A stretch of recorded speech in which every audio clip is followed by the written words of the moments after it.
masa itu banyak hanya nonton, bukan mau aksi di situ. Sementara penguasaan lokasi ternyata oleh preman-preman ini. Yang kedua, aparat itu tidak berposisi untuk mensterilisasi lokasi dari preman. Sebaliknya, pas terjadi keributan justru saya yang ditarik keluar dari, menjauh dari lokasi aksi yang memang sudah disebut oleh panitia akan di situ gitu. Terus apa relevansinya orang pensiun diberi sanksi pelanggaran berat dan dicopot dari jabatannya? Jabatan apa orang udah pensiun? Sanksi apa udah pensiun gitu. Sarang mafia tanah itu justru di BPN. Nanti kalau BPN diminta keterangan, diadu ya riwayat tanah, kan kalau kita bicara riwayat tanah atau nasab tanah itu kan dibukanya di Warkah. Warkah itu kan yang berkuasanya BPN. Nah mereka nggak mau membuka dalihnya.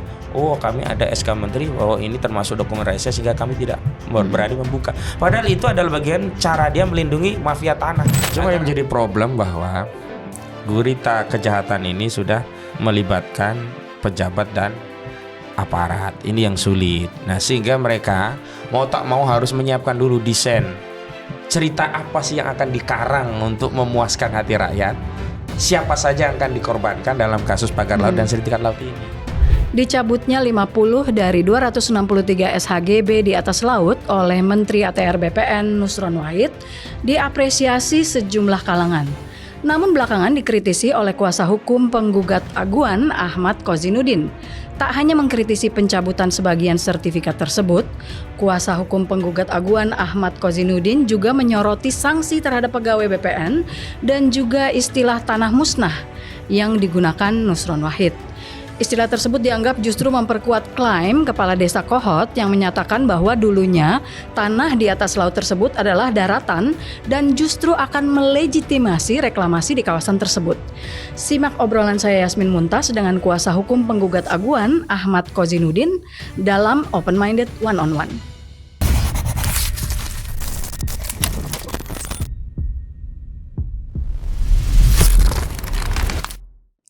Mas Ahmad Kozinudin, terima kasih sudah hadir menjadi tamu saya di Open Minded One on One. Sama-sama Mbak Yasmin. Ya, kali ini kita benar-benar one on one nih Mas ya. Kalau yang kemarin kan karena satu narsum tidak bisa hadir, dan kalau kali ini benar-benar kami khusus mengundang Mas Kozin untuk berbicara mengenai perkembangan terakhir lah soal PIK 2, pagar laut dan lain-lain.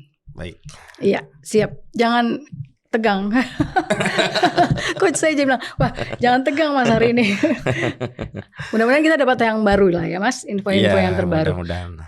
Mas, saya mau tanya dulu soal yang kemarin nih, peristiwa kemarin. Katanya Mas dikeroyok preman. Nah mereka itu sebenarnya siapa sih Mas? Dan kejadiannya tuh gimana awalnya?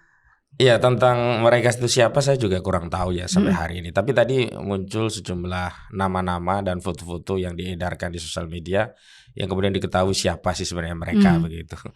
Narasinya sih dicari warga Banten, mau diselesaikan secara adat begitu. Saya nggak tahu lah itu urusan kawan-kawan di Banten begitu. Kalau mereka kemudian berempati dan ingin kemudian mengambil perhitungan dengan mereka terkait hal itu, ya monggo saja begitu. Tapi yang jelas peristiwa itu begini, kan kemarin kami mendapat undangan dari kawan-kawan di Banten aksi di Desa Muncung, Kecamatan Kronjo, Kabupaten Tangerang. Lokasi yang ditentukan itu adalah area pengurukan yang menjadi akses proyek PIK 2 yang area itu juga tersambung dengan Sungai Kalimalang yang diuruk sudah sampai 3 km itu. Dan saya juga sudah kunjungan ke sungai itu begitu. Nah, karena saya berangkat tidak bareng, maka saya memang diminta sebelumnya oleh Bang Marwan Batubara selaku koordinator dari Jakarta untuk di satu titik yang sudah ditetapkan. Nah, karena saya sama Arif saat itu ada agenda lain, saya pamit nggak ikut rute, langsung ke lokasi. Nah, saya kan waktu itu mau sarapan dulu deh, mampir di warung Padang, itu nggak enak nanti saling menunggu begitu. Selesai saya sampai di lokasi, saya lewati dulu lokasi, loh udah ramai gitu, ramai masyarakat, ramai ada aparat penegak hukum dalam ini polisi ya. Terus setelah lewat dari lokasi memarkir kendaraan, oh ya sudahlah, sambil menunggu yang lain saya pengen nunggu di lokasinya begitu. Berjalanlah saya dalam rangka menuju lokasi untuk menunggu peserta lainnya demo. Dan memang aksi itu undangannya kan jam 9. Saya nyampe di situ tuh jam 9, terus jalan ke lokasi itu kira-kira lewat setengah jam lah. Nah, karena ternyata dugaan saya keliru. Jadi masyarakat itu memang ada masyarakat setempat, tetapi lokasi itu ternyata sudah dikuasai oleh sejumlah preman. Nah, mulailah mereka berdatangan ya menghampiri saya, menanyakan mau kemana ya. Saya pura-pura jalan saja. Ya saya mau jalan, ini kan lewat jalan. Karena saya sudah membaca ini geliatnya preman ini. Kalau saya sebut mau demo langsung dipersoalkan nanti ya. Saya bicara aja, oh, saya mau jalan gitu. Nah, berusaha menghalangi, datang lagi, sampailah terjadi peristiwa keributan itu gitu. Nah, kenapa saya berkeyakinan ke lokasi itu tidak ada masalah? Pertama, sudah banyak massa. Saya pikir itu peserta aksi dari penduduk setempat. Kedua, ada aparat kepolisian. Pasti tidak akan terjadi apa-apa dong, karena kita kan dijaga aparat. Tapi dua analisis ini keliru begitu. Yang pertama, kelirunya ternyata massa itu banyak hanya nonton, bukan mau aksi di situ. Sementara penguasaan lokasi ternyata oleh preman-preman ini. Yang kedua, aparat itu tidak berposisi untuk mensterilisasi lokasi dari preman. Sebaliknya, pas terjadi keributan justru saya yang ditarik keluar menjauh dari lokasi aksi yang memang sudah disebut oleh panitia akan di situ gitu. Nah, terjadilah situasi itu, dan saat kembali terjadi lagi karena saya saat kembali itu akan kembali ke kendaraan, terjadi lagi, tapi ya saya nggak ada urusan sama mereka, ya saya jalan aja gitu. Cuman tindakan yang kedua polisi itu lebih proaktif untuk membuat mereka menjauh dari saya. Kalau yang pertama saya yang ditarik menjauh dari mereka. Makanya sempat Kapolseknya itu Pak Rudi R itu bilang, saya ini melindungi Anda sampai saya kena pukul. Saya heran, masa sampai Kapolsek kena pukul, kalau begitu ini sudah liar gitu. Dan psikologinya nggak mungkin ini ya, orang-orang berani seperti itu kalau tidak ada tindakan pendahuluan sebelumnya. Saya juga berandai-andai jangan-jangan ini sudah koordinasi ini sama polisinya. Karena banyak kejadian itu justru yang keroknya itu di polisi gitu, bukan di premannya gitu. Preman itu sebenarnya paling takut sama polisi. Kalau ada preman berani begitu dekat polisi, tanda kutip jangan-jangan udah disewa ini begitu. Nah, yang kedua itu kemudian saya lanjut sampai ke kendaraan. Nah, datanglah peserta aksi yang banyak tadi yang sudah dikoordinir dengan baik tadi begitu. Begitu datang ya sempat adu argumentasi lagi, tapi akhirnya preman-preman minggir dan pergi gitu. Artinya kalau saya lihat sterilisasi lokasi aksi dari preman-preman itu bukan karena kinerja kepolisian, tapi kalah jumlah saja ini si preman. Andaikan ya pesertanya tidak banyak, polisi pun tetap akan membiarkan preman-preman itu mengintimidasi peserta aksi, sehingga bisa jadi aksi kemarin tidak terjadi. Tapi alhamdulillah karena peserta banyak, ya karena ridha Allah ya, akhirnya terselenggara dengan baik. Dan saya juga mengikuti aksi sampai selesai, dan di kesempatan itu saya diberi kesempatan oleh panitia untuk orasi juga, sempat orasi juga begitu. Nah, cuman kawan-kawan itu baru tahu setelah malamnya rame, jadi merasa kok ada kejadian seperti ini, kami kok nggak bisa berkontribusi untuk menolong ya kan begitu. Padahal kejadiannya justru di awal gitu, hebohnya setelahnya begitu. Ya artinya kemarin kan saya lihat juga videonya, itu kesannya awalnya Anda nggak boleh masuk mobil atau nggak bisa mau masuk mobil gitu ya, maksudnya kayak dihalangi, terus akhirnya bawa ke sebelah sini, terus akhirnya balik lagi, akhirnya bisa ke sana dan ikut aksi unjuk rasa yang emang posisinya di tempat para preman itu kan gitu. Oke. Dan akhirnya acaranya bisa berlangsung ya. Iya, benar. Aksi unjuk rasa ya. Dan itu dilaksanakan pada hari Sabtu kemarin, tanggal 1 Februari. Tanggal 1 Februari. Mas, terus kita beralih sedikit ya soal ini kan semenjak wawancara kita terakhir kemarin belum ada masalah pagar laut dan sebagainya, nanti kita kesana juga. Nah, ini kan soal pagar laut dan pemanggilan atau raker antara Komisi 2 dengan Menteri ATR BPN, yang sebetulnya di satu sisi masyarakat mengapresiasi loh Menteri Nusron ini yang mengakui bahwa ini ilegal, terus ada 263 SHGB, 17 SHM, 234 dimiliki oleh satu PT IAM ya kan inisialnya, terus 20 oleh PT CIS yang belakangan kita ketahui terafiliasi atau merupakan anak perusahaan dari Agung Sedayu yang sudah dikonfirmasi oleh kuasa hukumnya juga kan, Mu'annas Alaidit. Nah, Anda sendiri melihat dengan tindakan Menteri ATR yang memecat 6 orang dan memberi sanksi berat ke 2 orang, mungkin lembaga surveinya kalau nggak salah ya. Pokoknya intinya yang kena sanksi itu kan ada 8. Nah, Anda sendiri melihat apa yang sudah dilakukan oleh Menteri ATR itu apakah cukup memuaskan atau tidak? Karena saya baca tulisan Anda yang kayaknya kok malah mengkritisi keputusan-keputusan Menteri. Iya, saya awali dengan analogi. Kalau sudah banjir besar ditahan oleh sebuah tembok penghalang banjir, mau nggak mau dia harus buka saluran, setidaknya meredakan ombak atau banjir tadi. Kalau tidak dia akan jebol begitu. Nah, apa yang dilakukan oleh Nusron Wahid yang menurut saya sekedar mencari kanal-kanal agar seolah-olah sudah ada ekspektasi masyarakat terpenuhi dengan adanya tindakan baik secara administratif mencabut 50 SHGB dari total 263 SHGB dan 17 SHM. Yang kedua juga berusaha untuk mengkanalisasi emosi kemarahan masyarakat dengan cara misalnya memecat, memberikan sanksi pelanggaran berat dan mencopot dari jabatannya 8 pejabat di Kementerian ATR sendiri ya, di BPN lah. BPN Tangerang begitu. Salah satunya kan yang berinisial JS yang sebelumnya adalah Kakantah BPN Kabupaten Tangerang 2022-2023. Nah, cuman kan baru kita ketahui ternyata Kakantahnya itu udah pensiun.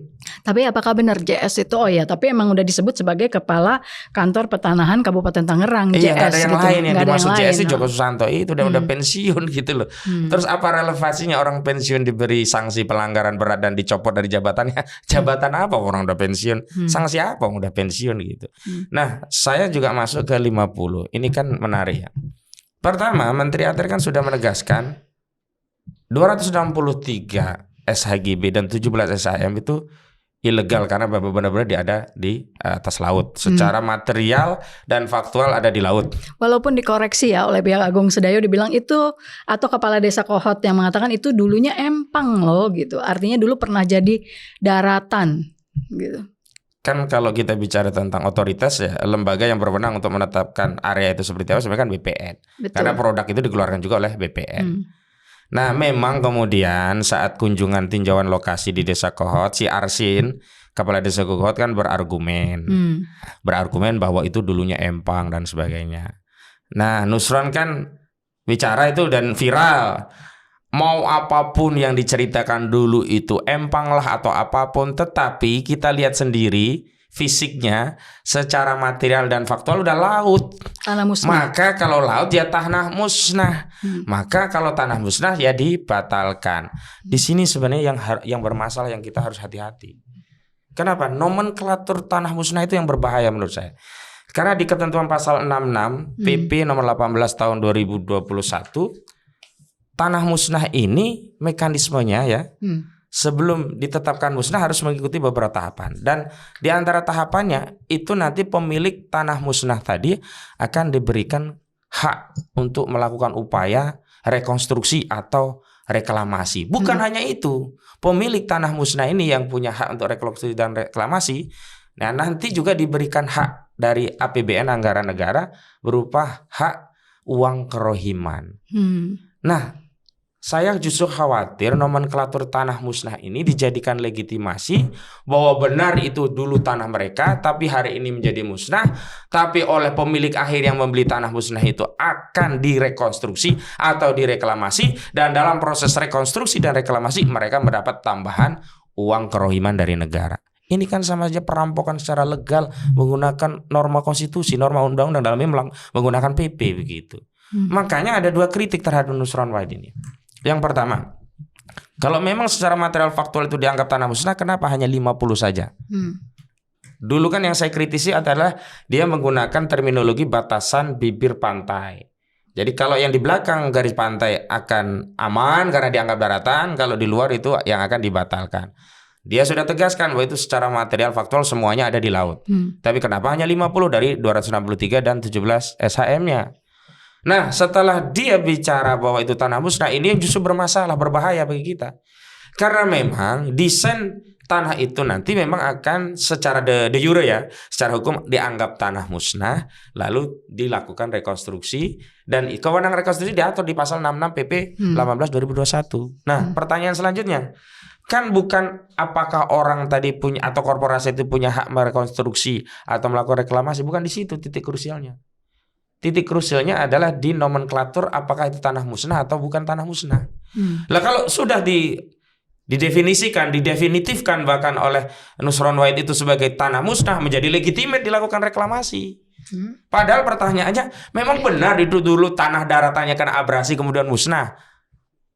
Nah, ini ada dua pendekatan. Pertama, geospasial ya, peta tentang dulu bagaimana sih garis pantai, dan ada kan ahli UGM dan sebagainya itu menyatakan wilayah di situ nggak ada abrasi, jadi nggak ada tanah musnah sebenarnya. Itu tanah yang diada-adakan di laut, bukan tanah musnah. Kalau tanah musnah itu tanah yang dulunya ada kemudian menjadi musnah, itu tanah musnah. Tapi yang disebut oleh Nusron Wahid itu tanah musnah, dulu nggak ada tanah di situ. Sejak dulu memang laut. Nah, yang kedua adalah keterangan secara faktual.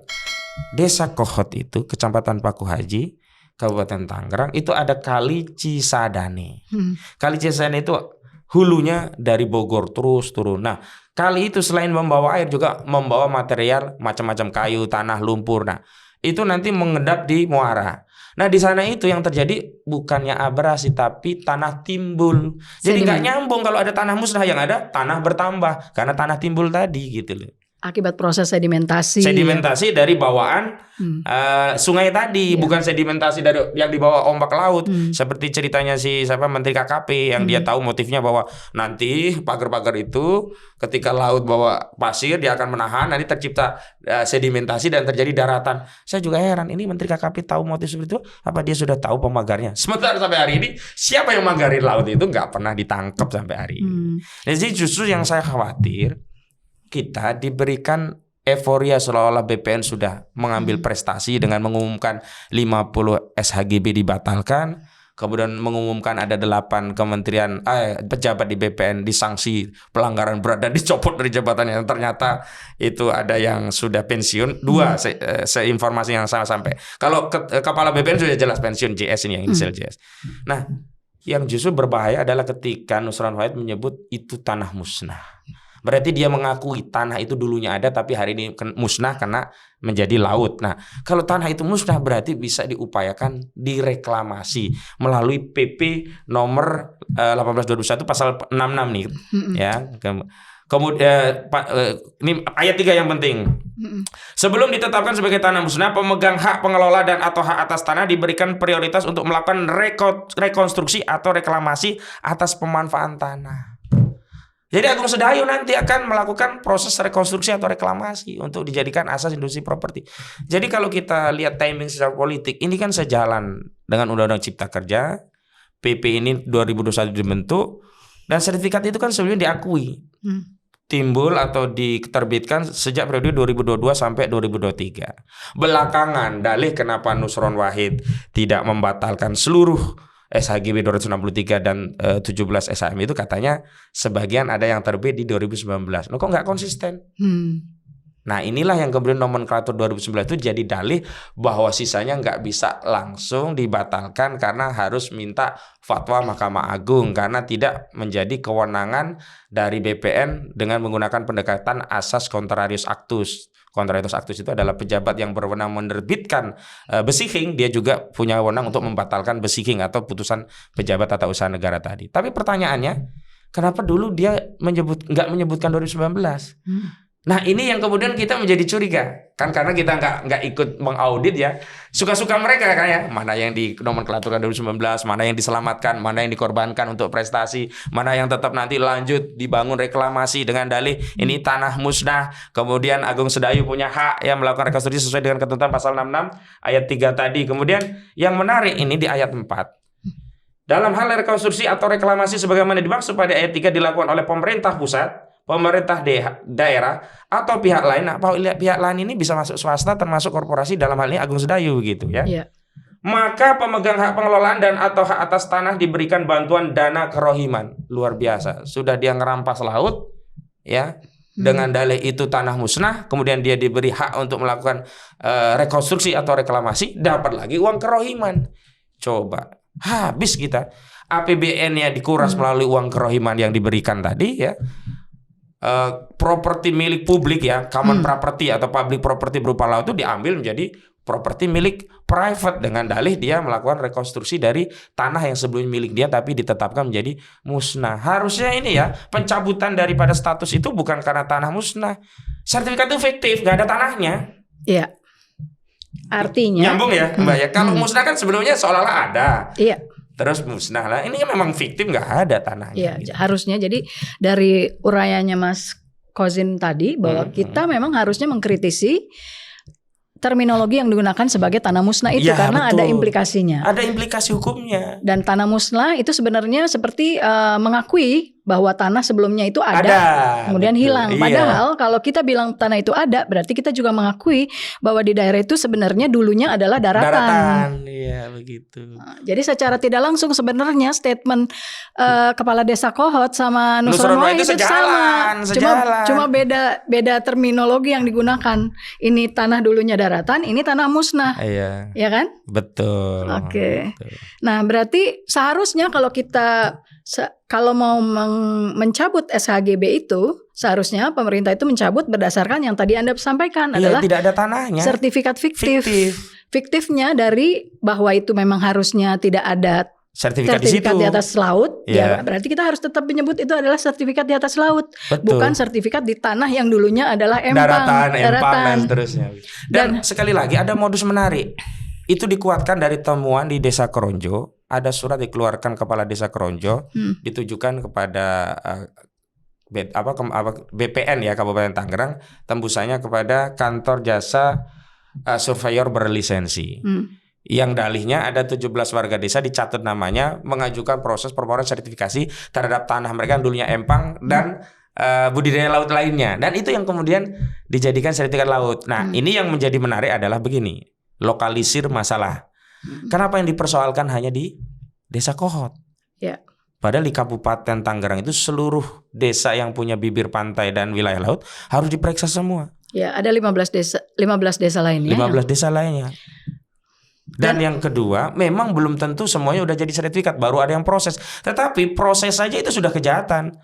Analoginya adalah orang nyolong motor baru buka ya jendela untuk masuk rumah orang tanpa izin pun itu sudah kejahatan. Jangan dihitung ini loh motornya udah dicuri ada 263. Itu saja fokusnya. Sementara desa-desa lainnya yang mulai dibuka ya kejahatannya dengan proses sertifikasi di tindakan permulaan, ada nama-nama fiktif dicatut itu tidak diproses secara hukum. Jadi ada dua hal yang harus kita waspadai. Pertama, lokalisir masalah itu hanya Desa Kohot, yang akhirnya nanti cari tumbal nih. Kalau dugaan saya si Ars ini udah akan jadi tumbal itu, makanya dia kabur itu. Yang kedua, melegitimasi bahwa di wilayah itu pun tanahnya adalah tanah musnah. Kalau tanah musnah berarti nanti bisa direklamasi, bisa direkonstruksi. Kalau Agung Sedayu bisa rekonstruksi, dapat juga uang kerohiman begitu. Dan kalau tadi Anda katakan bahwa sertifikatnya adalah sertifikat fiktif, berarti itu juga berkaitan dengan statement beberapa warga ya yang pernah diwawancari oleh sejumlah media bahwa mereka sebenarnya nggak merasa beli tanah, KTP-nya dipinjam, terus tiba-tiba jadi punya tanah di atas laut. Nah, tanggapan Anda soal itu? Nah, makanya sebenarnya ini kan harusnya Barreskrim Mabes Polri yang turun. Itu pasti ada pasal 263, 266 KUHP yang dilanggar. 263 tentu pemalsuan dokumen. Karena orang-orang tadi kan dipalsukan pasti tanda tangannya lah, entah apalah dokumennya. Atau setidaknya yang kedua 266 KUHP memasukkan keterangan palsu dalam akta otentik. Keterangan palsunya apa? Tanah itu ada di lokasi laut karena memang tidak pernah ada tanah di laut. Itu keterangan palsu di atas akta otentik. Nah, ini yang terlibat banyak. Kantor jasa surveyor berlisensinya itu kan yang surveyor. Dia yang melegitimasi benar di situ ada tanah, ada daratan. Atau setidaknya dia melegitimasi benar dulu itu di peta kami masuk wilayah yang dulunya daratan, namun secara aktual sekarang menjadi laut misalnya. Ini pasti terlibat kantor jasa surveyor berlisensi ini ya. Notaris. Notaris. Akta jual beli, akta otentiknya kan pastinya dimasukkan ke situ. Itu keterangan palsu dimasukkan ke akta otentik. Paling tidak akta otentiknya apa? AJB-nya, akta jual belinya. Itu kalau nggak salah tanggal 31 Desember tahun berapa itu ya? Anda menyampaikan seperti itu. Di satu hari yang sama terjadi penerbitan sertifikat ya. Kalau itu yang modus perampasan tanah daratan. Jadi memang ada modus yang berbeda. Kalau di lautan, modus operandinya dia menerbitkan sertifikat tanah di atas laut dengan dalih itu dulunya daratan yang terkena abrasi. Ini modus di laut untuk ngerampas tanah di laut. Kalau di daratan, modusnya mereka adalah menerbitkan NIB untuk proses sertifikasi kepada beberapa orang. Ada Encun atau Gojali, Freddy, ada juga Henry. Totalnya di data kami 3 orang ini saja 900 hektar. Yaitu ditimpakan kepada peta bidang milik masyarakat yang dulu sudah memiliki tanah di situ. Sehingga masyarakat itu nggak ada pilihan selain jual dengan harga murah. Kenapa? Kalaupun mereka nggak jual, mereka tetap mengambil tindakan mengokupasi lahan dengan dalih apa? Dalihnya sertifikat atau NIB yang mereka miliki. Seolah-olah yang punya masyarakat itu semuanya palsu, nggak legitimate. Nah nanti kalau ditanya ke BPN, BPN apa? Berpihak kepada siapa? Kepada NIB yang bodong ini tadi. Makanya BPN ini berperan gitu loh. Sebelum kita soal tanah yang di darat tadi, sekarang kita sedikit lagi soal tanah yang di atas laut. Yeah. Anda kan juga menyoroti bahwa ada 1.500 hektar lagi yang dikatakan ya akan dalam proses sertifikasi. Nah, sejauh mana Anda tahu soal itu? Jadi begini, ada informasi yang kami data itu dari sejumlah desa-desa yang ada pagar lautnya. Jadi begini, dasar bahwa di bawah laut itu ada sertifikat laut itu adalah adanya pagar laut. Pagar laut itu prakondisi untuk wilayah nantinya akan direstorasi atau direklamasi atau direkonstruksi tadi. Nah mereka membuat pagar-pagar itu bukan pagar yang tanpa pola. Pagar itu ada polanya adalah pola-pola seolah bidang-bidang tanah yang kemudian di atas bidang-bidang tanah itu ada sertifikatnya. Makanya ketika dilokalisir hanya desa Kohot, nah, kita menuntut jangan hanya Kohot, karena pagar lautnya pun sampai ke Karangserang, bahkan ada yang sampai ke Tanara, di kecamatan Tanara itu masuk ke Serang begitu, Kabupaten Serang begitu. Nah, saya menemukan juga di Ketapang itu ada info ke saya. Informasinya justru giriknya pun yang dijadikan dasar lokasi tanah-tanah di laut itu dipalsukan. Itu girik tahun 82 yang dikatakan seperti itu kan? Tahunnya saya kurang tahu, tapi memang ada yang di tahun-tahun 82 dan itu yang kemudian dijadikan dalih, kan itu terjadi peristiwanya di tahun 82 sehingga tidak bisa dibatalkan secara sepihak karena sudah ada transaksi dan jadi dan seterusnya begitu. Cuman kalau kita mau melakukan proses pembatalan sertifikat, itu adalah sertifikat terakhir yang dikeluarkan BPN saja. Tidak melihat riwayatnya tanah itu tahun berapa. Karena kan di 2021 sampai 2023 ya, katakanlah itu rentannya. Di 2021 itu ketika mau menerbitkan surat itu ada kewajiban BPN untuk cek lokasi. Dan sudah pasti di lokasi itu udah laut, kenapa tetap terbit gitu loh. Nah, Anda melihat itu apakah memang BPN itu lalai atau ada sesuatu? Bukan lalai, pemainnya itu BPN. Oke. Nah, gimana lebih lanjut Anda ceritakan, karena ada yang mengatakan gini, BPN lalai atau mungkin ada tekanan atau apa? Sarang mafia tanah itu justru di BPN gitu loh. Nanti kalau BPN diminta keterangan, diadu ya riwayat tanah, kan kalau kita bicara riwayat tanah atau nasab tanah itu kan dibukanya di Warkah. Warkah itu kan yang berkuasanya BPN. Nah mereka nggak mau membuka dalihnya. Oh kami ada SK Menteri bahwa ini termasuk dokumen rahasia sehingga kami tidak berani membuka. Padahal itu adalah bagian cara dia melindungi mafia tanah. Agar apa? Agar sertifikat yang dikeluarkan oleh BPN untuk mafia itu tidak bisa diadu riwayat warkahnya dengan punya masyarakat. Kalau masyarakatnya tahu, dulu dari engkongnya, dulu engkongnya dapat warisan, dulu sebelumnya kakek buyutnya itu dapat beli, itu ada riwayatnya. Walaupun baru giri itu kalau dijual pun ada keterangan, dijual sebagian misalkan 2 hektar, yang baru ini akan ada giri nomor sekian, giri sebelumnya berarti sisa sekian, riwayatnya rapi. Nah kalau sudah jadi sertifikat itu juga ada, misalkan dari A nanti diperjualbelikan sebagian atau seluruhnya. Kalau seluruhnya nanti berubah, ada dasarnya AJB, itu lengkap. Karena BPN tidak mau membuka warkah, itulah yang menyebabkan BPN menjadi apa? Semacam menjadi bunker bagi mafia tanah terhadap sertifikat mereka yang bodong. Sementara ketika ada sengketa tanah baik di PT UN ya, atau perdata di pengadilan negeri, BPN akan mempertahankan produk mereka yang abal-abal tadi, yang melayani mafia tanah tadi. Sehingga akhirnya apa? Semua yang punya sertifikat, apalagi cuman giri, itu kalah di pengadilan. Coba cek di pengadilan negeri Tangerang itu, banyak itu sengketa sama Gojali, kalah semua yang lawan Gojali itu. Dan Gojali itu encun ya. Iya, tapi dia kalau di nomor induk bidang enggak encunnya hilang, itu kan nama panggilan aja. Gojali. A-nya saya nggak mau sebut Ahmad, jengkel juga saya, jadi nama saya jadi rusak juga di gara-gara si encun ini. Gitu. Di 900 hektar itu baru di daratan, ternyata ada info tadi Mehmet ya. Kalau Mehmet kan yang informasi yang sampai ke saya, dia kan yang ngerjain proyek Mager Laut ini. Ya, Mandor ya. Mandor ini. Dia tinggalnya di Limo, Desa Limo, Kecamatan Teluk Naga. Sampai hari ini kok kabur dia juga gitu. Saya melihat lambannya proses penegakan hukum, khususnya kan penegak hukumnya itu pidananya dulu kan. tindakan dari ATR itu kan sebenarnya tindakan sifatnya intimidatif. Justru yang paling penting itu pidananya. Gitu. Sampai hari ini kok nggak ada, lucu nggak? Sampai nyaris 3 pekan kok nggak ada satu biji pun manusia ditangkap gara-gara pagar laut. Padahal pagar lautnya sudah diangkat dan sudah dinyatakan ilegal, tak berizin dan seterusnya. Berapa rumpun undang-undang itu yang dilanggar? Undang-undang perairan, undang-undang lingkungan, undang-undang laut. Belum lagi kalau membuat sertifikatnya ada pasal penggelapan, pemalsuan, memasukkan keterangan palsu dalam dokumen. Belum lagi itu berkaitan dengan pejabat penyelenggara negara ya. Ada tipikornya, pasal 2, pasal 3. Tahu. Kalau misalnya BPN yang menerbitkan itu kan BPN Tangerang. Kantor Pertanahan Tangerang ya. Nah, menurut Anda pejabat di atasnya harus terlibat. Gak mungkin, dia itu pasti akan berkoordinasi, apalagi dengan luasan yang begitu luas. Dan informasi yang saya terima orang Kanwil terlibat. Dan ujungnya itu ada di BPN pusat, pelaku mafianya gitu loh. Suatu saat yang pusat ini namanya akan saya sebutkan. Sekarang belum. Saya sedang membangun jembatan sampai kepada pusat nih. Tapi kalau Engcun ya, pemain yang di lapangan itu saya sudah punya bukti-bukti, saksi-saksi yang jembatannya sampai ke mereka. Termasuk Ali Hanafi Ahli Jaya. Mbak Yasmin Ustadz, kalau Mbak Yasmin turun ke lokasi sekali-kali wawancara dengan beberapa korban di sana atau masyarakat di sana, udah terkenal ini orang namanya Ali Hanafi Ali aja. Ini monster perampas tanah. Dia raja tega, raja kejam. Pokoknya mau jual segitu, kalau nggak mau besok gusur. Awalnya bertawar 200, besoknya 200 mau, begitu datang lagi, oh 200 kan kemarin, hari ini ya 150, mau enggak? Datangi lagi apa? Oh enggak, sekarang 100.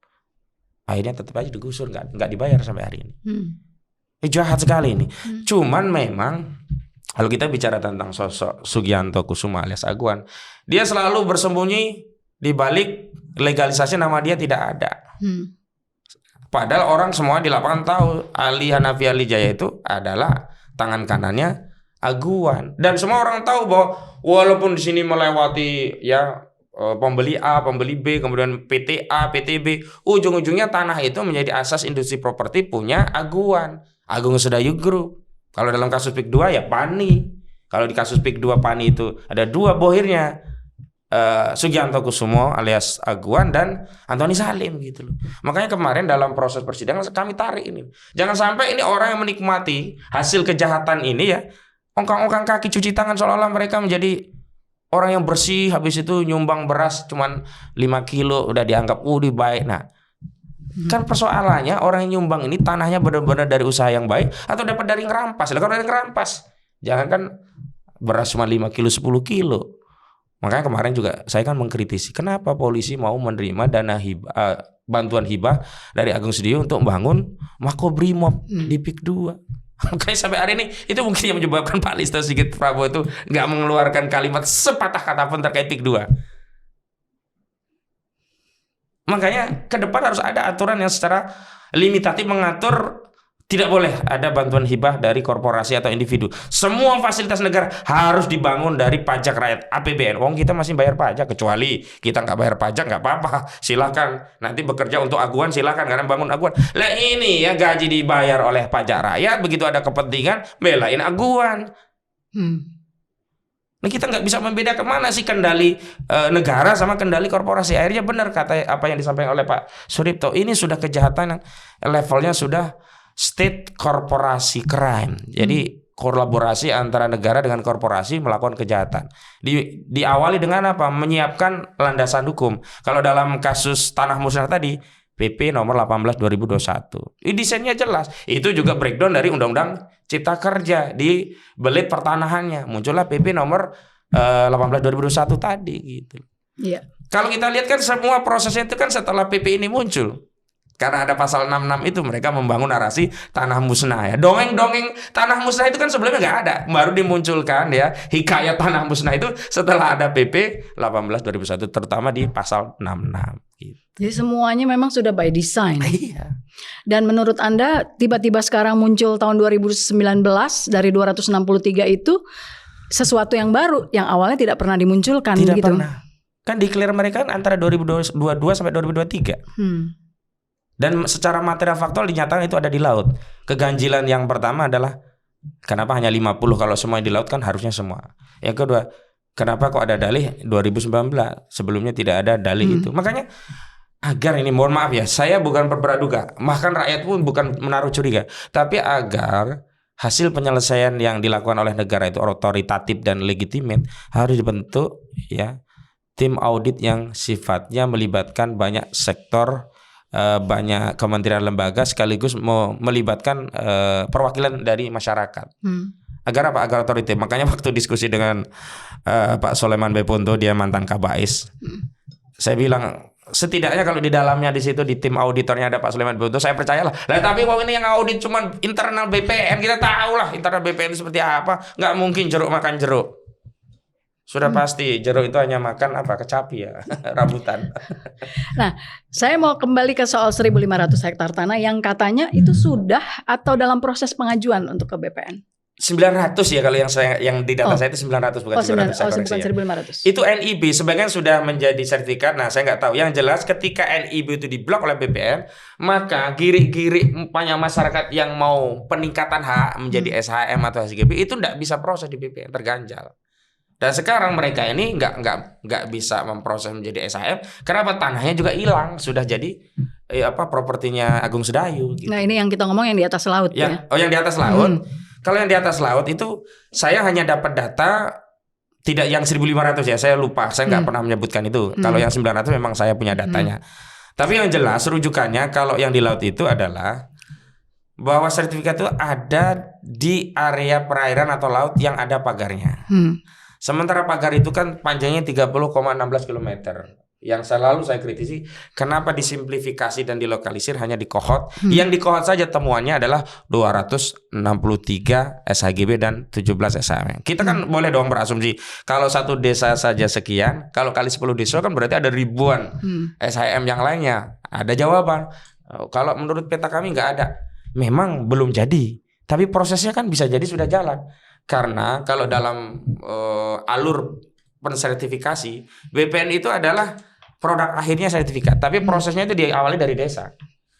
Desa, kemudian kalau ada pakai kecamatan, kalau nggak pakai notaris, kalau PPAT-nya camat-camat, kalau notaris-notaris, kemudian baru ke BPN. Sebelum ke BPN nanti juga ada tadi kantor jasa surveyor berlisensi, itu semuanya dilibatkan dalam rangka sebenarnya untuk melegitimasi secara formal bahwa semua proses dan prosedur berjalan.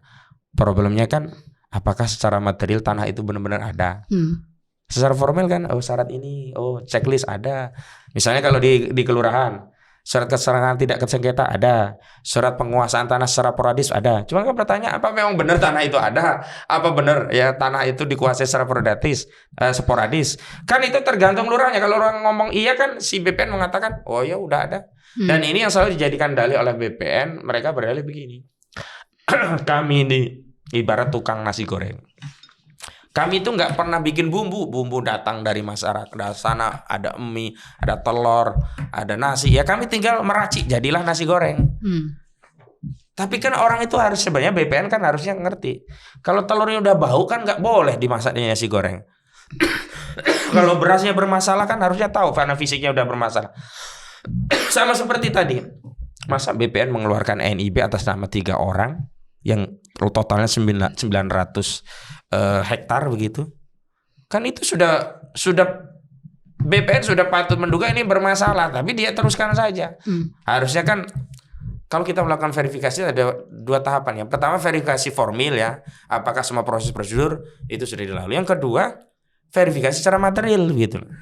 Secara material itu kalau ada unsur formil yang agak bermasalah harus segera dihentikan. Nah contoh verifikasi secara material kan sebelum terbit kan ada pengukuran. Lah ini mau ngukur apa di laut gitu loh. Sudah pasti saat membuat berita acara sudah pengukuran itu adalah keterangan palsu di dalam dokumen otentik. Kenapa? Sudah pasti nggak bisa diukur, namanya laut. Pidana itu ya. Pidana. Dan kalau di berita yang saya baca ya, dari beberapa berita dikatakan bahwa proses pengajuan sertifikat untuk 1.500 kalau dari berita ya, di 15 desa lain lah ibaratnya, itu dilakukan oleh kantor kuasa hukum yang sama dengan kantor yang sudah berhasil menerbitkan atau mengajukan ya penerbitan 263 SHGB dan 17 SHM. Nah, Anda sendiri punya pantauan soal itu? Kalau yang kantor mengajukan belum, tapi kalau notaris seperti yang saya ceritakan, untuk yang di darat itu memang yang nangani notaris itu saja sampai terbit di 31 Desember 2019 bersamaan beberapa sertifikat itu kan di hari libur. Yang jelas dari kajian yang kami lakukan, ini memang proses perampasan tanah rakyat Banten itu dilakukan secara meminjam istilahnya di MK ya, sistematis, masif, struktural dan brutal gitu loh.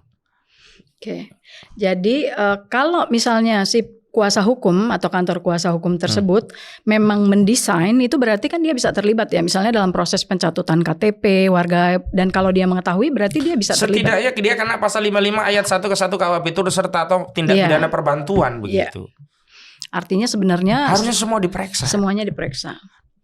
Oke, nah tadi kalau misalnya Anda sudah nyebut pagar laut yang membentang di 16 desa, 6 kecamatan, dan Anda sebetulnya punya info nggak mengenai 9 orang yang punya SHGB itu, Anda tahu nggak? Kan kita selama ini cuma taunya yang 200 ya. SHM 17, terus kan 9 atas nama perorangan tuh belum tahu ya, belum tahu.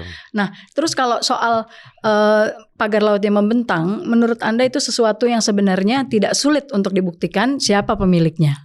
Kan saya sudah sering sounding yang magar itu siapa, yang punya proyek Mandor Mehmet, yang membiayai Engcun S. Gojali, disupervisi Ali Hanafi Alijaya, ya kan? Ali Hanafi Alijaya itu orangnya aguan untuk kepentingan apa? Rekonstruksi reklamasi tadi gitu. Kenapa ini nggak ditindaklanjuti gitu loh? Dan Menteri KP itu sudah dipanggil atau diundang ke DPR tanggal 23 Januari dan janjinya 20 hari masalahnya akan tuntas, 20 hari maksimal loh. Dan ini sudah kurang lebih 10 hari pada saat kita taping lah ya. Nah, artinya Anda melihat sudah ada movement yang berarti belum setelah Anda memantau? Justru kalau KKP yang paling tidak ada update menurut saya. Kalau ATR masih mending lah, walaupun tujuannya tadi hanya mengasih lubang agar air ini tidak makin membesar dan jebol gitu loh. Harus dikanalisasi nih air bah dari kemarahan masyarakat yang hari ini kan makin kita ketahui masyarakat semakin berani bersuara. Dulu suasananya memang di sana mencekam, takut semua orang itu, takut, gak berani. Saya temu beberapa orang takut. Nggak peduli pribumi atau etnis, di sana itu kan banyak orang-orang istilahnya itu Cina beteng gitu ya, Cina peranakan gitu. Mereka juga punya tanah beli dan ada yang warisan, ada yang beli. Itu juga jadi korban gitu. Jadi kalau ada yang mengatakan ini sentimen rasis, anti Cina, enggak, saya cuma anti aguan, anti penjahat aja. Saya banyak klien orang Cina, sahabat juga orang Cina. Bahkan yang dijadikan korban di situ kan si Charlie itu kan Cina. Klien saya yang namanya Agus Gunawan, dia anaknya Digul, itu kan dia diadu domba dengan NATO, dengan tantenya sendiri. Ujung-ujungnya kan di belakang situ si NATO dibeli oleh perusahaannya grupnya Agung Sedayu. Yang tekan siapa? Nono Sampono, yang sekarang direkturnya Agung Sedayu gitu. Dirut ya? Dirutnya Agung Sedayu begitu. Jadi memang ini saatnya kayaknya. Memang sudah saatnya, kan setiap orang itu ada masanya jatuh, ada masanya naik, ada masanya terbongkar. Ya mudah-mudahan ini menjadi masanya terbongkar. Saya meyakini orang-orang yang jadi korban itu di batinnya dongkol banget. Mudah-mudahan nih jatuh gitu agon nih, jatuh gitu. Karena mereka sudah banyak menahan, ya apa ya namanya, ditindas ya, dizolimi ya. Kita tahu lah rasa dizolimi. Jangankan diinjak harkat dan martabatnya, dirampas haknya, kita diinjak jari kaki kita aja kita menjerit, apalagi seperti itu. Ya, artinya sebenarnya tidak sulit harusnya kalau mau mengungkap siapa yang memerintahkan atau dalang ya. Ketua Komisi 4 menyebutnya sebagai dalang pagar laut. Harusnya tidak sulit karena dari 263 sertifikat situ, 254 pun sudah diakui oleh kuasa hukum Agung Sedayu bahwa itu dibeli oleh anak perusahaannya. PT IAM dan PT CIS itu adalah anak perusahaan Agung Sedayu, dan sudah ada nama Mandor Mehmet, lalu Engcun, dan akhirnya ke Ali Hanafiah. Artinya harusnya tidak berlama-lama. Menurut Anda seperti itu kan tadi ya? Jadi yang menjadi soal itu sebenarnya bukan due process of law ya, proses penegakan hukumnya nggak ada masalah. Makanya kemarin saya diskusi dengan Pak Susno Duaji ya, mantan Kabar Eskrim. Kalau proses penegakan hukumnya mudah, pintar-pintar penyidik itu. Memverifikasi data itu pintar sekali, dan mereka juga bahkan tahu mana keterangan yang benar, mana yang keterangan dibuat-buat. Karena ada gium bagi mereka itu setiap pencuri nggak mungkin ngaku. Dan di kasus ini juga begitu, nggak mungkin ngaku pencuri. Kalau semua pencuri perampok ngaku, penuh penjara, kira-kira begitu. Cuma yang menjadi problem bahwa gurita kejahatan ini sudah melibatkan pejabat dan aparat. Ini yang sulit. Nah, sehingga mereka mau tak mau harus menyiapkan dulu desain cerita apa sih yang akan dikarang untuk memuaskan hati rakyat. Siapa saja yang akan dikorbankan dalam kasus pagar laut dan sertifikat laut ini. Nah, itu kayaknya yang belum sepakat, makanya mereka terus nahan. Di sisi yang lain masyarakat kan jadi gemes. Nah, kalau tadi Mbak Yasmin Muntas bicara siapa aktor atau intelektual atau dalang di balik itu, kok kita muluk-muluk aktor intelektual atau dalang? Aktor lapangan saya sampai hari ini nggak ada yang ditangkap loh. Biasanya kan paling tidak aktor lapangannya dulu. Kan gampang memverifikasi aktor lapangan. Untuk video dulu orang yang masang juga ada, datangnya aja orang itu. Kamu dulu masang sama siapa aja, pasti dirunut. Nah, kamu siapa yang bayar? Yang bayar itu yang akan diurut terus. Mas, tadi kan Anda sempat menyebut juga dan begitu berapi-api menjelaskan bagaimana modus Agung Sedayu dalam menguasai tanah rakyat. Dan Anda juga sempat bilang sebelum kita taping di luar ini tadi, menceritakan bahwa nama Aguan ya memang tidak pernah tersebut gitu. Nah, modusnya seperti apa, Mas? Selain menggunakan proxy ya, misalnya beberapa orang yang tadi Anda sebutkan juga. Iya. Dari PT-PT-nya lah misalnya. Ada PT-PT lainkah yang menjadi proxy mereka? Iya, memang saya ambil contoh ya kasus yang dialami klien saya biar lebih spesifik ya. Di kasus SK Budiarjo itu. Itu sebelumnya tanah itu diambil oleh PT Bina Marga Jaya. Baru PT Bina Marga Jaya itu SHGB-nya dibeli oleh PT Sedayu Sejahtera Abadi. Di Sedayu Sejahtera Abadi itu tidak ada nama juga yang namanya Aguan. Baru nama Aguan itu muncul atau Sugianto Kusuma itu di PT Alam Pustaka Jaya. Jadi memang kalau kita melihat Aguan nggak ngerampas, baik secara aktual di lapangan memang tidak. Secara de jure di dalam perusahaan akta itu memang tidak tersebut. Tapi kalau kita urut ke akarnya, ujung-ujungnya itu kan di Agung Sedayu dan ujung-ujungnya itu ada di PT Pustaka Alam Jaya tadi gitu. Alam Pustaka Jaya. Alam Pustaka Jaya itu, dan di situ ada nama Sugianto Kusuma alias Aguan. Makanya kalau saya lihat memang satu-satunya kasus yang bisa menjerat Aguan langsung itu adalah di kasus Budiarjo ini sebenarnya. Karena dia memang tercatat di 2006 itu sebagai komisaris, anaknya itu Alexander Halim Kusuma sebagai direktur di PT Sedayu Sejahtera Abadi. Nggak bisa mengelak, namanya ada. Namanya ada, pemegang saham salah satunya PT Alam Pustaka Jaya juga itu ada nama Aguan begitu. Nah, di kasus PIK 2 ini kan korporasi kan PANI ya, PT Pantai Indah Kapuk 2. Di situ ada direksinya termasuk dia. Cuman di proses awal itu nggak pernah bersentuhan langsung dengan masyarakat. Ada proksi-proksi ya, orang-orang yang dianggap menjadi layer lah ya, lapisan-lapisan yang sebelum itu dibeli oleh korporasi-korporasi yang korporasi ini juga terhubung dengan Agung Sedayu Group, misalnya PT Mandiri Lestari Abadi begitu. Kukuh Mandiri Lestari maksud saya begitu. Itu kan juga direkturnya Nono Sampono. Nono Sampono itu kan juga di holding besarnya, direktur utamanya di Agung Sedayu Group. Tapi dia juga menjadi direktur di sejumlah anak usaha. Ada skema yang menarik saya lihat di sebuah link berita online gitu. Dia menggambarkan dengan apik hubungan keterkaitan dari beberapa anak usaha dengan induk usaha Agung Sedayu Group dan kaitannya dengan Nono Sampono, kaitannya dengan Agung Sedayu yang dimiliki oleh Aguan ya, termasuk kakaknya Cicung gitu. Cicung itu nama Indonesia apa ya, saya lupa, pokoknya panggilannya Cicung gitu. Saya kan kenalannya nama-nama Cinanya, Aguan, Cicung gitu. Jadi yang nama-nama Sugianto Kusumanya malah saya kurang familiar gitu, baru Sugianto Kusuma ini dikenal di lapangan ya Aguan begitu. Makanya sebenarnya kemarin kenapa kami gugat pribadi seorang Aguan dan Antoni Salim, karena keduanya pemilik grup Agung Sedayu dan Salim Group yang memegang mayoritas saham PT Pantai Indah Kapuk 2. Di Desember 2023 itu dia memegang saham 98,2%. Nah, itulah dasar kami menarik dua individu ini.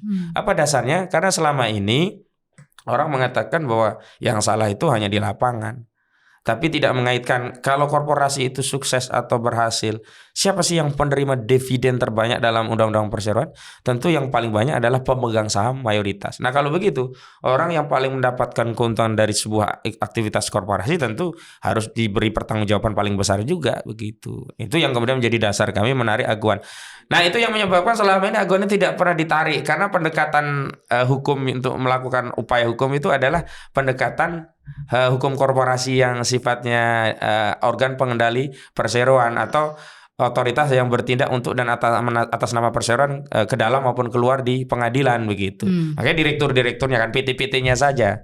Nah, kami di tim advokasi melawan oligarki rakus perampas tanah rakyat mengajukan gugatan perdata nomor 754/PDT/2024 di PN JK TPST itu justru menempatkan saudara Sugianto Kusuma alias Aguan itu sebagai tergugat pertama. Kemudian kami menempatkan Salim ya Antoni Salim itu jadi tergugat kedua. Kemudian kami menempatkan PT Pantai Indah Kapuk atau PANI itu tergugat ketiga. Kemudian kami tempatkan ya PT Kukuh Mandiri Lestari itu tergugat 4. Kemudian kami tempatkan Jokowi tergugat 5. Kami tempatkan Airlangga Hartarto tergugat 6. Kemudian Surtawijaya tergugat 7, Mahkota tergugat 8, baru kami tarik Kementerian Keuangan sebagai turut tergugat untuk menerima pembayaran jika nantinya gugatan ini dikabulkan oleh hakim gitu. Jadi begitu kami berusaha menarik analisis kepentingan untuk menarik saudara Aguan ini. Analisis sederhananya analoginya begini. Orang itu kan mempersoalkan tentang tanah ini hasil dari mafia. Tapi siapa yang menerima hasil rampasan tanah ini? Ujung-ujungnya kan industrinya Agung Sedayu gitu. Jangan kemudian disalahkan hanya biong-biong misalnya, yang disalahkan hanya mafia lapangannya. Dan dari data lapangan, keterangan saksi dan sebagainya, semua ini terkoordinir dan mengarah kepada Agung Sedayu. Nggak ada yang lain. Maksudnya bukan dibeli untuk tanah PT lain, industri lain. Nggak, sama Agung Sedayu. Termasuk tadi rencana rekonstruksi, reklamasi semuanya ke Agung Sedayu. Jadi ujung-ujungnya akan bermuara ke Agung Sedayu. Agung Sedayu, betul. Dan Mahkota tadi yang Anda sebutkan adalah Mahkota yang Anda sebutkan itu adalah Ketua Abdesi Tangerang yang melaporkan Pak Said Didu. Ya, betul.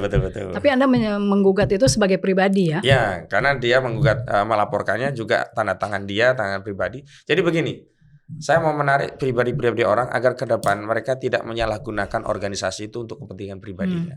Makanya Jokowi saya tarik secara pribadi, Airlangga Hartarto kami tarik secara pribadi, Mahkota kami tarik secara pribadi, Surtawijaya kami tarik secara pribadi. Agar apa?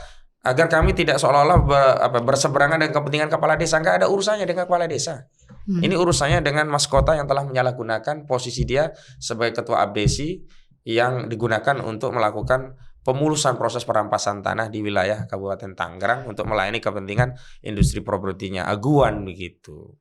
Ya, dan hari ini persidangan sudah memasuki tahap apa, Mas? Tadi sudah selesai, akhirnya semua hadir dan jadwal selanjutnya 1 minggu tanggal 10 Februari 2025 nanti agenda mediasi. Begitu. Dan kembali sedikit ke yang kejadian di awal tadi saya tanyakan, dan juga berkaitan dengan 2 episode Open Minded. Kami juga mengundang tokoh Banten, Kiai Embai, dan juga kemarin nelayan Pak Heru. Itu semuanya bicara soal potensi konflik horizontal. Anda sendiri melihat ada potensi itu nggak? Kalau misalnya status PSN PIK 2 ini terus, lalu pagar laut juga nggak ketahuan atau tidak bisa disebut siapa pelakunya dan sebagainya. Anda melihat ada potensi ke arah itu? Atau kekhawatiran ke arah itu? Saya melihat begini ya, kemarahan itu makin hari itu makin menggumpal. Tinggal negara mengambil kebijakan apa terhadap kemarahan yang makin menggumpal. Sampai hari ini yang saya rasakan, saya dengar dari berbagai diskusi di masyarakat Banten, mempersoalkan kok negara dalam tanda petik ya belum turun. Apa yang dilakukan selama ini belum memenuhi ekspektasi. Katakanlah kemarin ada misalkan pencabutan pagar laut atas instruksi Presiden Prabowo Subianto melalui Sekjen Ahmad Mujani ya, Sekjen Gerindra. Sampai hari ini sebenarnya belum ada keterangan atau statement langsung dari Presiden yang bicara tentang PIK 2 ini secara langsung ya. Nah, saya juga memang sebenarnya punya kekhawatiran yang sama. Kemarahan ini makin menggumpal, makin mengental, juga eskalasinya makin meluas.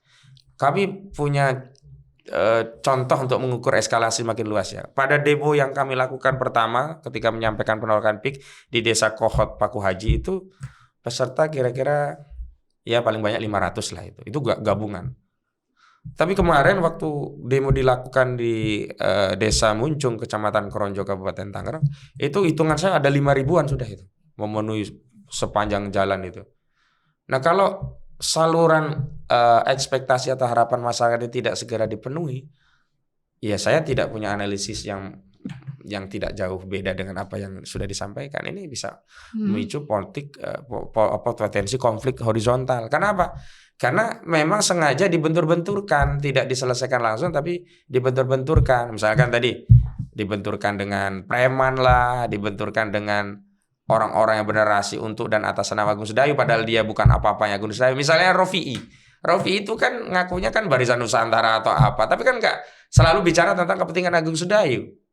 Dibenturkan sama Abu Janda, Rofi'i, apa itu kan nggak jelas gitu loh. Agung Sedayu sendiri kan sampai hari ini Aguan tidak buka suara.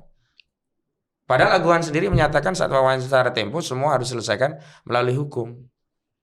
Nah kita lihat nanti pada saat mediasi datang nggak Aguan.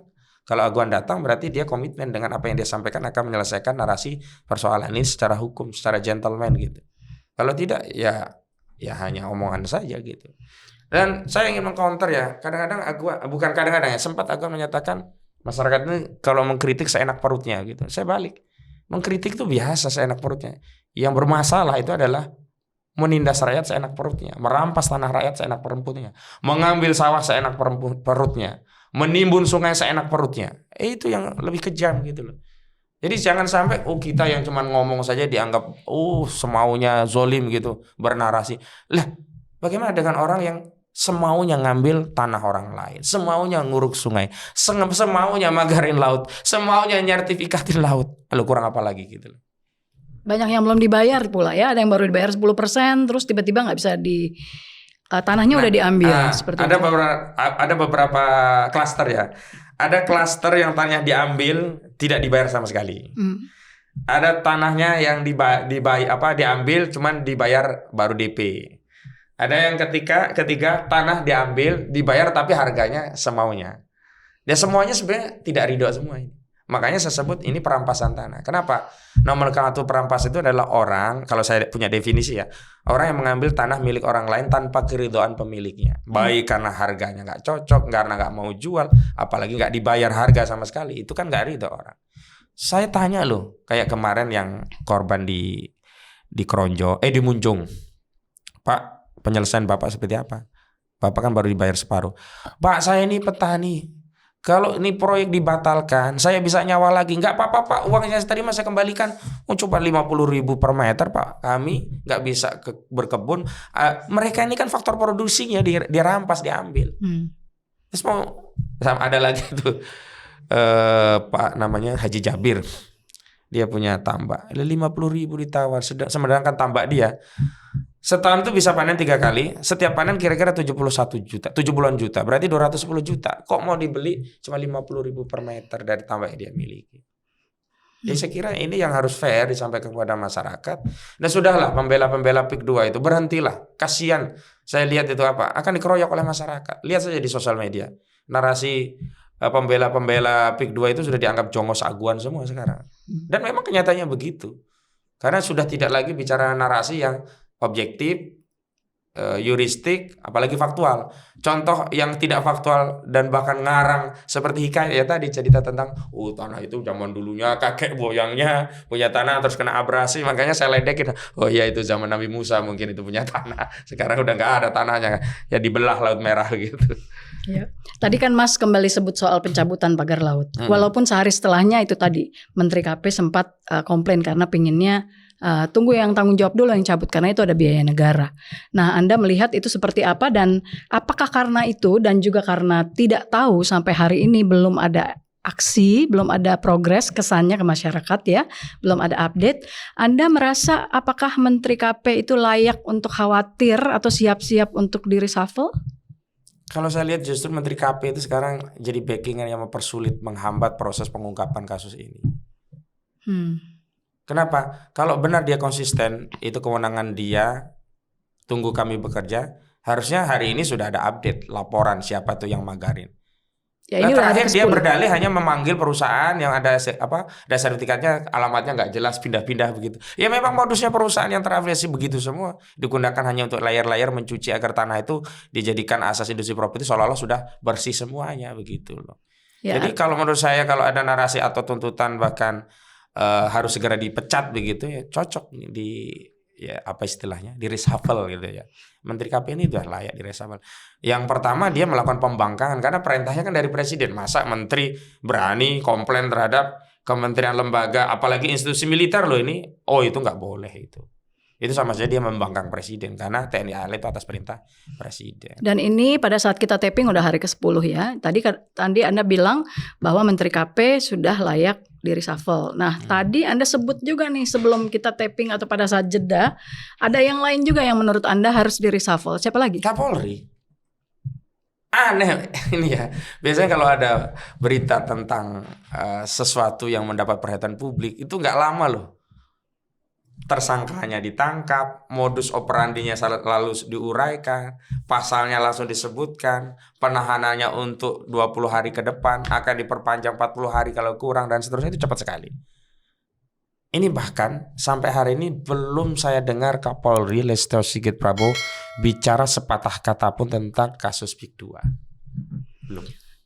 Dan menurut Anda ini ada orkestrasi untuk menyelamatkan status PSN PIK 2 terus? Ya, semakin lama kasus ini tidak segera diungkap, semakin terbaca memang ini skenario bukan untuk mengungkap kasus agar terang benderang, tapi menyiapkan skenario apa yang kira-kira bisa diterima oleh logika masyarakat. Sayangnya setiap menyiapkan rencana, logika itu dibongkar oleh masyarakat. Misalnya tadi ya rencana melegitimasi ini sebagai tanah musnah, seolah-olah oh ya sudah tanah musnah. Padahal ketika ya tadi Menteri Nusron itu mengatakan tanah musnah dengan Kades Kohot yang menyatakan itu dulunya empang, itu sebenarnya nggak ada perbedaan kan, berarti dulu pernah ada tanah empang bentuknya, kemudian sekarang dinyatakan musnah. Padahal ketika tanah itu kita setujui sebagai tanah musnah, berarti kan tanah itu awalnya ada.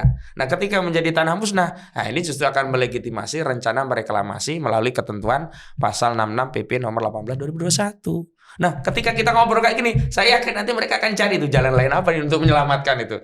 Makanya kita harus kawal terus sampai mereka tidak memberikan sebuah statement atau penjelasan kepada publik kecuali apa adanya.